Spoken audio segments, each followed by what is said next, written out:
লক্ষ্য নিয়ে আমরা চলে যাব আমাদের মেইন আলোচনায়। দেখো ভাইয়ারা, আমরা যদি খেয়াল করি এখানে টোটাল 6টা পাংচুয়েশন মার্ক আমি তোমাদের এখানে উপস্থাপন করেছি এবং এই 6টা থেকেই সব আসে।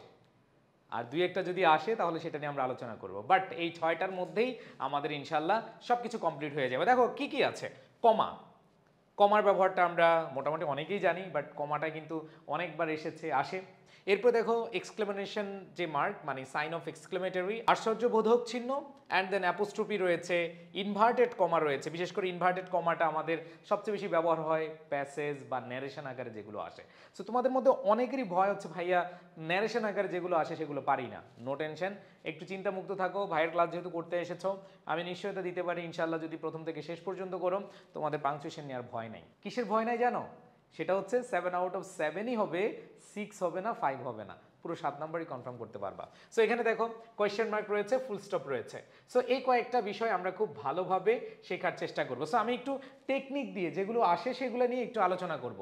দেখো কমার ব্যবহার তোমরা অনেকে অনেক বিস্তারিত আলোচনা করে পড়েছো। কমা এখানে বসে দুটো ক্লজকে আলাদা করার জন্য বসে, কমা হচ্ছে এইভাবে বসে ওইভাবে বসে, অনেক কিছু পড়েছো। সো আমি তোমাদেরকে যেহেতু টেকনিক বা সাজেশন আকারেই দেখাচ্ছি, সো আমি তোমাদেরকে বলবো যে তোমাদের আসলে ডায়লগ আকারে আসুক অথবা ন্যারেশন আকারে আসুক, যেভাবে আসুক, তোমাদের এই কয়েকটা ওয়ার্ড খুব খুব খুব খুব খুব বেশি আসে। সো এগুলোই আমরা একটু মাথায় রাখবো, যেমন sir, madam, excuse me, okay, oh, anyway, yes, thank you, no, I see, well, however, moreover, but, name, যে কারো নেম, ধরো সেটা রহিম, করিম, জলিল, আব্বাস, বর্ষা, সাকিব খান, অপু বিশ্বাস, বুবলি, এই অনেক কিছু থাকতে পারে, যে কোনো নাম, ঠিক আছে? ওকে, সো এগুলো থাকে। তো মাথায় রাখবা যদি এগুলো শুরুতে বসে, যদি দেখো এগুলো সেন্টেন্সের শুরুতে বসে, মনে রাখবা এগুলো সেন্টেন্সের একবার শেষ দিকে যেয়ে বসতে পারে অথবা এটা একবার সেন্টেন্সের শুরুতে বসতে পারে। যদি দেখো এই স্যার, ম্যাডাম, এক্সকিউজ মি এগুলো যদি বাক্যের শুরুতে থাকে তাহলে মাথায় রাখতে হবে এদের পরে কমা হবে। এদের কি পরে কমা হবে।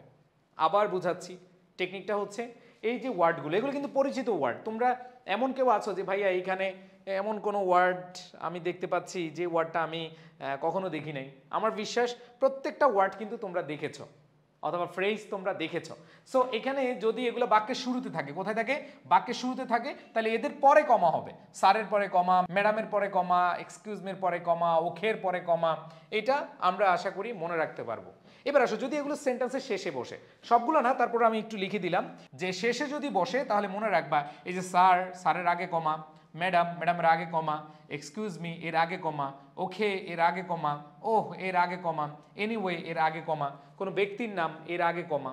তাহলে মাথায় রাখতে হবে একবার শর্টকাটে এই ওয়ার্ডগুলো আমরা মাথায় রাখবো, এবং যদি বাক্যের শুরুতে বসে তাহলে আমরা বসিয়ে দিব এর পরে কমা, মানে হচ্ছে স্যারের পরে কমা।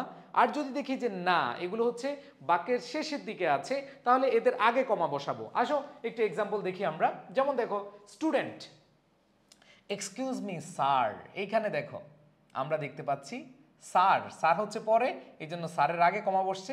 আর এক্সকিউজ মি এটা বাক্যের শুরুতে বসছে, দেখো তোমাদেরকে দেখালাম একটু আগে, এক্সকিউজ মি বাক্যের শুরুতে বসছে, এই জন্য এর পরে হচ্ছে কমা। আবার টেকনিকটা পড়াইছি, স্যার, স্যার এটা কি আমাদের সেন্টেন্সের শেষে আছে, দ্যাট মিনস এর আগে কমা। বুঝতে পেরেছো? অ্যান্ড দেন পরবর্তী দেখো, যেহেতু কমার ব্যাপারই পড়াচ্ছি, অনেকগুলো ভাইয়া ফুল স্টপ কেন হইলো এটা তো পড়ালেন না। ফুল স্টপ এখনো পড়াইনি, জাস্ট হচ্ছে কমাটা দিয়ে শুরু করেছি। সো এখানে আমরা কমা ব্যবহার করতে পারলাম। পরে দেখো ইয়েস, দেখো এখানে ইয়েস আছে কিনা, ইয়েস, ইয়েস, এই যে দেখো ইয়েস, ইয়েস আছে, তার মানে ইয়েস বাক্যের শুরুতে না শেষে? বাক্যের শুরুতে আছে, তাহলে ইয়েসের পরে কমা। এরপর দেখো থ্যাংক ইউ, থ্যাংক ইউ, কোথায় থ্যাংক ইউ? এই যে থ্যাংক ইউ, এই যে থ্যাংক ইউ বাক্যের শুরুতে আছে, বাক্যের শুরুতে থাকলে থ্যাংক ইউর পরে কমা, তাহলে এখানে দেখো থ্যাংক ইউর পরে কমা। আর স্যার কোথায় আছে? শেষে আছে, তাহলে দেখো স্যার যেহেতু শেষে আছে, স্যার শেষে থাকলে স্যারের আগে কমা। দেখতেছো তো ভাই নাকি? আচ্ছা, এরপর দেখো নো স্যার, নো বাক্যের শুরুতে আছে, তাহলে আমরা নোর পরে কমা নিব, স্যার শেষে আছে, স্যারের আগে কমা নিব। এরপর দেখো I will never miss any class, sir, এখানে স্যারের আগে কি নিতে হবে? কমা নিতে হবে। হোয়াট ইজ ইউর হবি শিলা, এইখানে দেখো আমরা শিলা হচ্ছে নাম, সেটা শিলা থাকুক, এটা মিলা থাকুক, এটা বুবলি থাকুক, অপু বিশ্বাস থাকুক, ক্যাটরিনা থাকুক, যেই থাকুক না কেন ভাই এদের আগে বসাতে হবে কারণ শেষে আছে। এরপরে অনেকে বলে ভাইয়া এখানে প্রশ্নবোধক কেন হইলো? ভাই প্রশ্নবোধক তোমাদেরকে এখনো পড়াই নাই, যেহেতু পড়াই নাই এটা নিয়ে টেনশন করার দরকার নেই। এরপরে দেখো ইজ দ্যাট ইউ রিমন? তাহলে এখানে দেখো রিমনের আগে কমা আছে, কেন আছে? নাম, আর আমরা জানি নাম শেষে বসলে এর আগে কমা বসে। এরপর দেখো আই এম সরি রবিন, রবিনের আগে কমা বসবে, কারণ এখানে আমরা দেখতে পাচ্ছি রবিন শেষে বসছে।